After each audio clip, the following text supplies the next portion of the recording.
Every single day that President Trump is in this office, there will be a major environmental accomplishment. Every single day of the Trump administration. At the Trump EPA, we're also launching what is the largest deregulatory action in the history of the country. We're going to be giving our director of the OMB a whole lot of work because we inherited a big mess from the Biden EPA. And working with Elon and Doge, I've canceled now $22 billion worth of grants. Now today is a special day for many reasons. The biggest reason why we're here is that this is the 100th day of the most consequential, historic first 100 days in the history of this country. That is just one very cringe-worthy moment of the president of North Korea, I mean the United States. It's 100 days under the presidency of Kim Jong Trump, who assembled all of his people to speak truth to power and honestly tell him what can be improved. Nope, just to lie to his face and make him feel good, stroke his ego, and let him know he's the best president to ever live. Congratulations to everyone on 100 days. That's been it's unparalleled in my memory and best I can tell ever. But it hasn't been busy for busy's sake. The president's promises made to the American people have been kept time and time and time again. Here are 4 additional very cringe-worthy moments making a top 5 list of just the most insane, nausea-inducing moments of the president's cabinet kissing his ass. Let's start with Attorney General Pam Bondi. President, your first 100 days has far exceeded that of any other presidency in this country, ever. Ever. Never seen anything like it. Thank you. Your directive to me was very simple. Make America safe. And despite that, we've still been defending over 200 civil lawsuits filed against you. On top of everything else, I think I'm representing every one of you in this room in some capacity. I know you will not be arrested by the U.S. Marshals. Seems like she had her hair covering her face so that she wouldn't be caught really fully on camera, just lying to the country. President, she always says president, by the way, not Mr. President. President, your first 100 days has far exceeded that of any other presidency in this country ever. Never seen anything like it. The ever really seemed like a bit too much, like you were taking it a step too far and really kind of over-exaggerating your compliments, which really doesn't sell it as well as you might think it does. My next most cringeworthy moment was Treasury Secretary Scott Basset, who sort of admitted things aren't going well in the most way possible. Sir, it's been a momentous 100 days with you at the helm, and I view this 100 days as setting the table for peace deals, trade deals, tax deals. So the next 100 days will be harvesting. You've created negotiating leverage and leadership that are going to yield remarkable results. Energy costs have plummeted.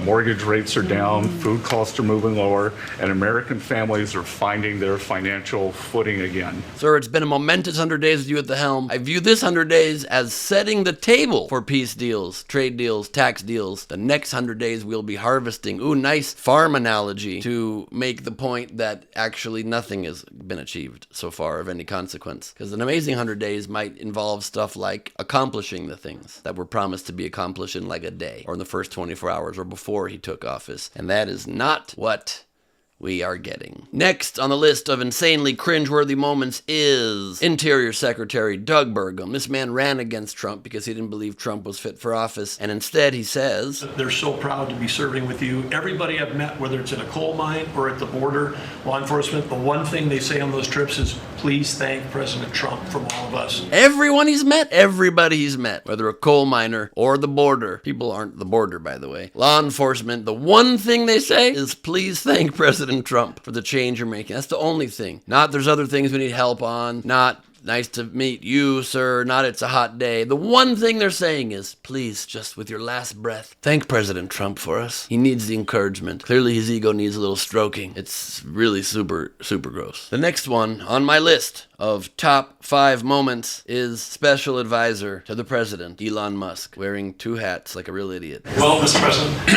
they say I wear a lot of hats. That's true. Even my hat has a hat.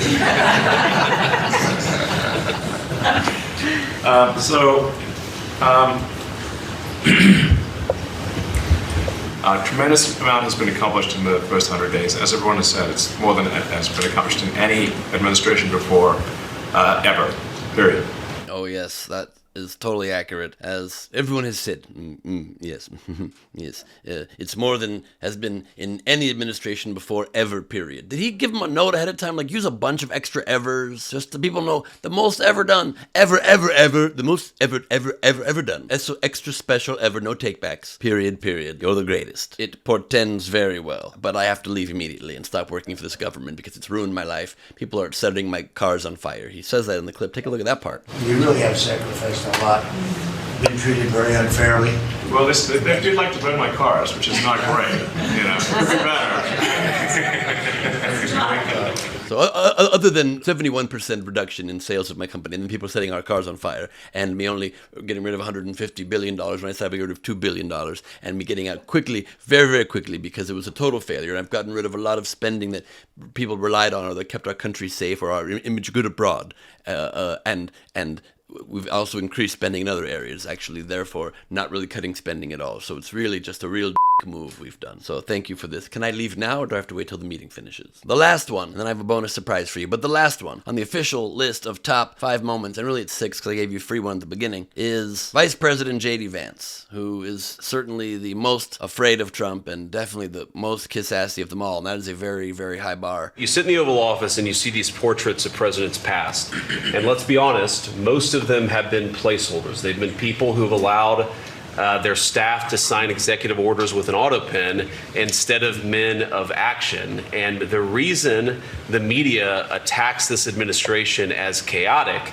is because the president is solving the problems the American people set about to solve.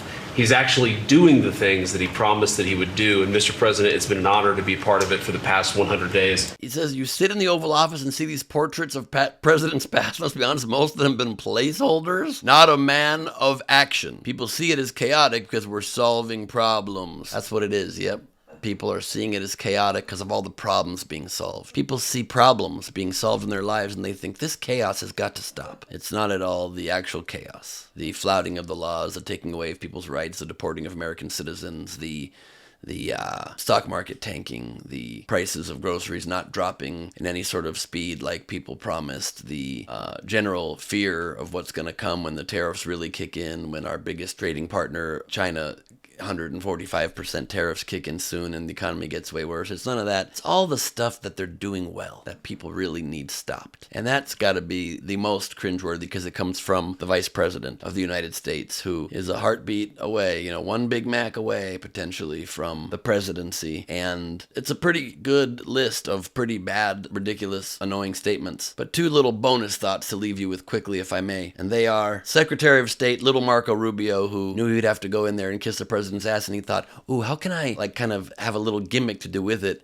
as well, and did this. In the first 100 days of the 47th presidency, 47 wrongfully detained Americans have been returned to the United States, thanks to your leadership and the diplomacy that was exercised to make that happen.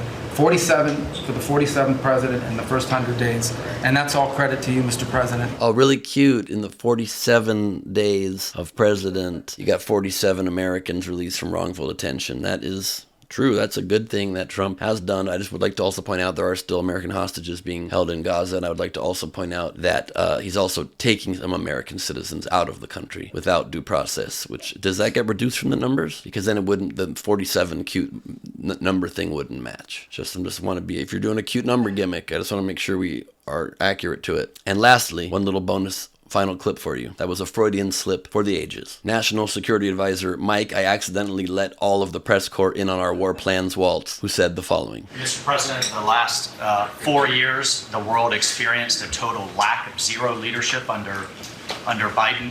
And then we've had 100 days of your leadership with respect, with strength, starting with they'll be all hell to pay if you don't let our people go. I'll repeat it. Mr. President, in the last 4 years, the world experienced a total lack of zero leadership under Biden. There was too much leadership. The world had no zero leadership. And now under you, sir, President Trump, we have zero leadership back in the White House. That lack of no leadership is gone, and we finally have a man who doesn't lead, doesn't take responsibility for anything he does, and blames the other guy for everything. And it's an honor to work under you doing nothing good, sir. I agree with that. I agree. Thank you for this honor. And thank all of you for watching. I'm Ben Gleib, and this has been the most amazing video ever made, ever, in the history of America. And I know that as far as I can tell, or as far as memory goes. You can subscribe to my podcast, Last Week on Earth, with Ben Gleib, the world's greatest podcast. Everybody's saying it. Everyone's saying it. I'm sorry for throwing you the Trump voice last second. Good night.